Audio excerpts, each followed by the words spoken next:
Hello students, good morning to all of you. So यार मैं question solve करने जा रहा हूँ जो कि जे 2019 में पूछा गया था फ्रॉम द लॉजिक गेट्स। सो आपको यहाँ पर कुछ लॉजिक सर्किट दे के रखा है, आपको पहचानना है कि यहाँ पर कौन सा जो है गेट यहाँ पर बन रहा है। सो देखिए स्टूडेंट्स, शुरुआत जो होगी अपने पास यहाँ से हम इनपुट देंगे जब आप इस तरह क्वेश्चन करेंगे। तो सबसे पहले आप अपनी इनपुट्स लिख लेंगे ए और बी। लेट सपोज आप इनपुट ए 1 देते हो, बी इनपुट बी आप 1 देते हो। तो सबसे पहले इस 1 1 के साथ क्या होगा, ये नॉट है, ये भी नॉट है।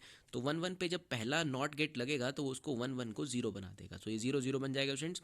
इसके बाद ये जो 0 0 है ये जा रही है यहाँ पर नैंड गेट के पास, और जब भी इनपुट नैंड के पास जाती है तो सबसे पहले उस पर एंड का ऑपरेशन लगता है और देन उसके बाद लास्ट में नॉट का ऑपरेशन लगता है। तो देखिए आपने भेजा तो 1 1 था, लेकिन इन दोनों नॉट ने इसको 0 0 बना दिया। अभी 0 0 एंड के पास जा रहा है, एंड का फॉर्मूला होता है ए डॉट बी।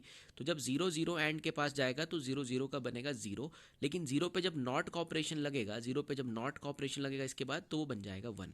इट मीन जब आप इनपुट 1 1 देते हो तो आउटपुट में आपको 1 मिलता है। सिमिलरली आप 0 0 के साथ ट्राई करोगे। अब आप इनपुट ए को 0 रखोगे, इनपुट बी को भी 0 रखोगे। ऑब्वियसली नॉट गेट सबसे पहले अपने इस ए का जो है वो 1 बनाएगा, फिर इसका 1 बनेगा, फिर उसके बाद ये जाएगा अगेन एंड के पास। स्टूडेंट्स, एंड का ऑपरेशन लगेगा, 1 नॉट 1 जो है 1 हो जाएगा। इसके बाद इस 1 पे जो है नॉट का ऑपरेशन लगेगा, और आखिर में ये फिर से यहाँ पर 0 बन जाएगा। तो इट मीन्स 1 1 देने पर आउटपुट 1 आता है और 0 0 देने पर आउटपुट 0 आता है।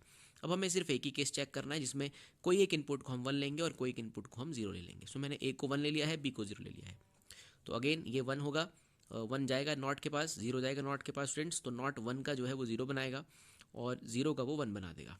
अब ये जाएगा एंड गेट के पास, बेसिकली नैंड के पास जा रहा है, लेकिन पहले एंड का ऑपरेशन होगा 1 डॉट 0, एंड इसका 0 बना देगा, लेकिन बाद में इस पर नॉट ऑपरेशन लगेगा तो 0 पे नॉट लगेगा तो आंसर आपका 1 आ जाएगा। इसका मतलब जब आप 1 1 देते हो तो भी आंसर 1 आता है, 0 0 देते हो तो आंसर 0 आता है, 1 0 या 0 1 कोई भी इनमें से दो दोगे तो भी आंसर 1 आएगा। मीन्स 1 0 पे ए को 1 रखा, बी को 0 रखा तो आंसर 1 आया। तो साइमल्टेनियसली अगर आप ए को 0 रखेंगे, बी को 1 रखेंगे तो भी आंसर 1 आ जाएगा आपके पास।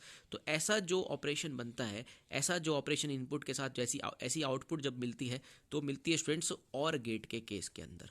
तो इसका मतलब यहाँ पर जो सही आंसर है वो है ऑप्शन ए, यानी कि और gate. So or gate is the answer. Thank you.